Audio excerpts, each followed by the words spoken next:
Jadi ya begitulah tim Prabowo Gibran, mereka tidak berpikir panjang, mereka egois dan hanya berpikir soal kepentingan diri mereka sendiri. Yang penting nampang, yang penting strategis, yang penting ditampilkan baliho-baliho. Mereka nggak berpikir soal efeknya ke depan.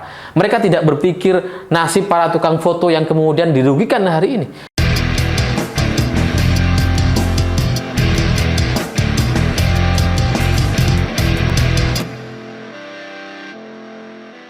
Selamat malam semuanya. Hari ini pelanggaran demi pelanggaran yang dilakukan oleh tim Prabowo Gibran ternyata masih terus berlanjut. Jadi nampaknya mereka ini nggak peduli dengan aturan.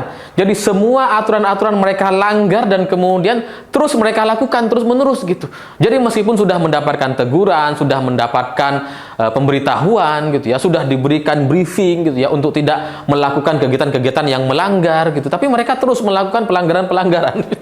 Jadi kayaknya udah gak penting lagi aturan bagi mereka, karena bagi mereka ya nggak ada aturan gitu. Yang terbaru adalah mereka memasang baliho Prabowo Gibran di monumen Welcome to Batam. Jadi biasanya wisatawan itu kan banyak berfoto di sana gitu ya. Ada tulisan Welcome to Batam besar di atas bukit gitu. Terus kemudian di huruf O-nya gitu ya, ini kemudian diberikan baliho Prabowo Gibran supaya ketika orang berfoto itu bisa muncul fotonya Prabowo Gibran. Ya ini maksud saya gini gitu ya, melanggar sih melanggar, tapi kan nggak segininya gitu. Ini kan jadi mengganggu banyak orang gitu. Dan ini bukan tempatnya, ini adalah sebuah pelanggaran, ini sangat-sangat tidak etis gitu ya. Tapi itu kemudian ditabrak oleh semua karena bagi mereka ya ndasmu etik. Mereka nggak peduli dengan itu semua. Mereka nggak peduli dengan aturan, mereka nggak peduli dengan etika, pokoknya dilanggar semuanya. Dan apalagi ketika saya baca terkait kronologis baliho Prabowo Gibran ini, ternyata sebelumnya itu di tempat yang sama itu sempat ada baliho dan kemudian dicopot, tapi kemudian dipasang lagi. Jadi ini adalah sebuah aksi atau pertunjukan arogansi dari tim Prabowo Gibran yang mereka lakukan dengan rasa-rasa bangga kayaknya. Mereka tidak ada perasaan bersalah sama sekali gitu ya. Mereka ngeyel, ngotot gitu ya. Karena tahu kalaupun mereka melakukan pelanggaran-pelanggaran, nggak akan ada sanksi, nggak akan ada pidana atau sanksi apa-apa kepada tim Prabowo Gibran. Ya gimana? Nggak akan beranilah sama penguasa.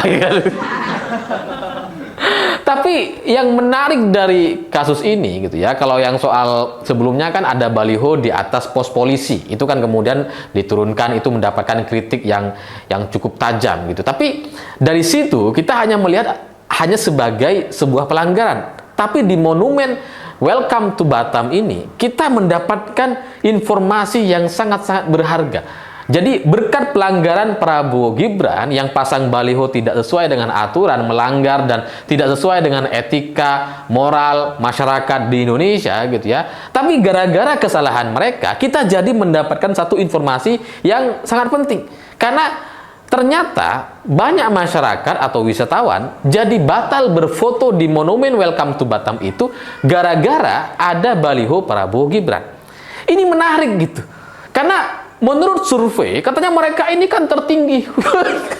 Sampai ada yang bilang 50%, ada yang bilang survei 90%. Ya. Ada tuh survei gitu ya, yang bilang bahwa Prabowo Gibran mendapatkan 92,5% di Madura. Dari mana itu? Ada tuh lembaga survei yang sangat-sangat kredibel gitu ya, yang dipercayai betul oleh Prabowo dan juga menjadi tim Prabowo. Mukanya muncul di mana-mana orang ini gitu ya. Inisialnya BM. Nama pimpinannya BM gitu ya. Itu ada tuh lembaga surveinya. Jadi di tengah-tengah lembaga survei yang katanya sangat tertinggi, mendapatkan dukungan mayoritas masyarakat gitu ya. Tapi ketika berada di lapangan, di tempat wisata seperti di Batam, ternyata mayoritas masyarakat jadi menolak untuk berfoto di monumen Welcome to Batam hanya gara-gara ada baliho Prabowo dan Gibran. Jadi coba kita renungkan gitu ya. Kalau memang Prabowo Gibran ini mau dipilih oleh mayoritas masyarakat di Indonesia, mestinya gitu ya, Mestinya wisatawan ya nggak keberatan dong dengan baliho itu. Bahkan mereka jadi bangga atau seneng karena ada baliho gitu ya. Baliho yang mereka dukung. Tapi ini ternyata semua masyarakat jadi menolak. Nggak ada yang foto, nggak ada yang mau foto. Ya, mestinya kan ada dong yang foto gitu ya. Ini malah nggak ada, malah nggak mau mereka. Itu kan menunjukkan bahwa laporan-laporan dari lembaga survei jadi tidak sesuai dengan kenyataannya.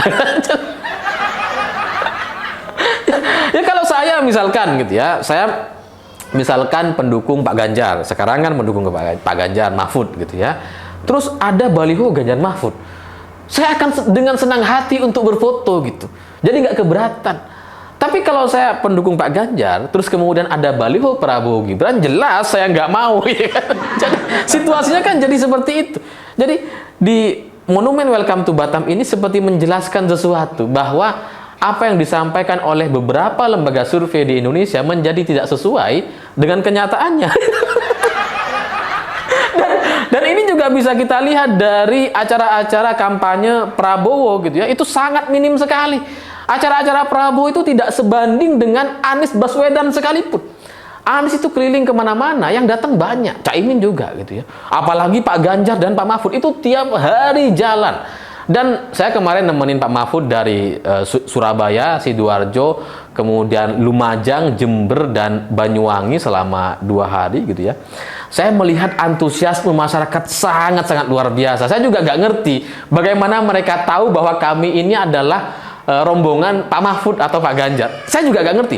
Jadi kalau datang ke pesantren kemudian Pak Mahfud turun, itu kan kelihatan mukanya. Tapi di jalanan, di pawai rombongan Ganjar Mahfud yang cukup panjang gitu ya, yang dikawal sama pengawalan pribadi atau pengawalan polisi, itu di jalan-jalan, di tengah gerimis, orang-orang itu berpose 3 jari menyambut kedatangan kami. Padahal kami itu kecepatannya itu sekitar 80 km per jam. Jadi cukup cepat gitu. Tapi mereka senang sekali gitu. Di pinggir-pinggir jalan, di gang-gang tuh mereka gini semua di pinggir jalan gitu. Jadi antusiasme masyarakat ketika kami datang ke bawah itu sangat-sangat luar biasa, dan ini tidak terlihat di kubu Prabowo dan Gibran. Coba aja cek. Prabowo itu ketika bikin acara apa sebanyak itu? Ya kalaupun banyak misalkan pasti karena ada hadiahnya 2 miliar atau sebagainya gitu kan. Tapi di jalan-jalan itu mana ada yang bisa berpose seperti itu gitu. Antusiasme masyarakat itu nyaris nggak ada. Ya katakanlah Prabowo memang udah nggak kuat berdiri, udah sulit untuk kampanye karena keterbatasan fisiknya dan sebagainya.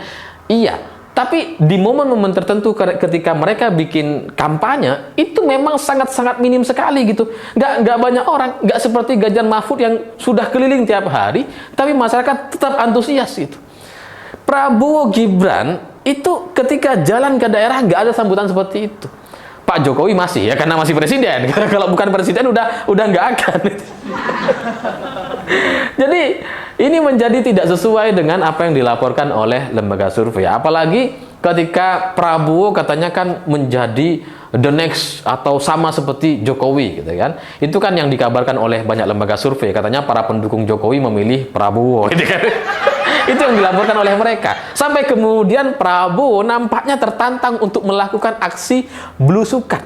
Jadi ada satu video Prabowo itu belusukan dan masyarakat kayak biasa aja gitu. Siapa ya? kayak orang biasa gitu. Nggak ada antusiasme sama sekali. Berbeda dengan Pak Ganjar atau Pak Mahfud ketika datang belusukan. Yang dalam aksi spontan sekalipun yang cuma lari-lari pagi, itu masyarakat di mana-mana langsung berkerumun gitu. Jadi ya sekali lagi ini menjadi satu informasi kepada kita semua bahwa nampaknya apa yang terjadi di lapangan sama sekali berbeda dengan laporan yang disampaikan oleh lembaga survei.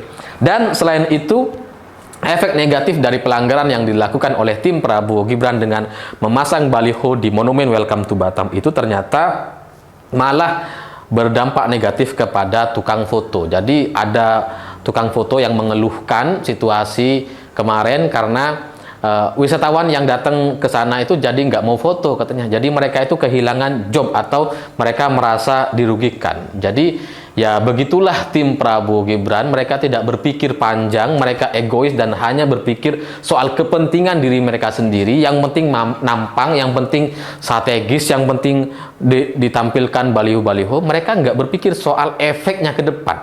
Mereka tidak berpikir nasib para tukang foto yang kemudian dirugikan hari ini. Mereka nggak mikir ke sana gitu. Yang penting ya mereka melakukan tujuan-tujuan tertentu untuk kepentingan mereka sendiri gitu. Pokoknya mereka pengen pasang baliho, kalau perlu di mana-mana dipasang gitu ya. Kalau perlu di dalam KPU dipasang juga. Jadi ya egois memang, dan itulah yang kemudian membuat saya jadi semakin yakin bahwa negara sebesar ini tidak boleh dipimpin oleh orang yang temperamen dan egois. Saya pikir itu. Terima kasih sudah menonton. Begitulah kura-kura.